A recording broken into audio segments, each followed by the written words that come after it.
Ngayon po ay pupunta tayo ng International Airport ng King Fahad. So, ang oras po ngayon ay 1:30 PM Saudi time. So, papunta tayo doon siguro mga 45 minutes to 1 hour.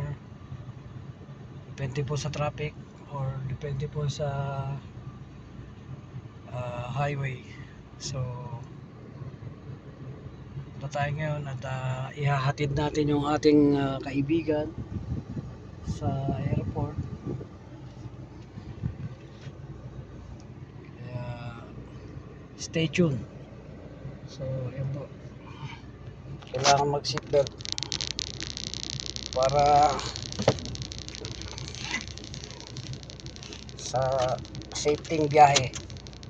Always, when you sit in your car, fasten your seatbelt. Okay. So, this time medyo mainit siya. Pero carry naman kasi okay na yung aking aircon ng sasakyan ko. Medyo malamig na rin ang konti. Sobrang init lang talaga. So, pinalalamig ko muna siya ng konti para carry. So, thank you guys.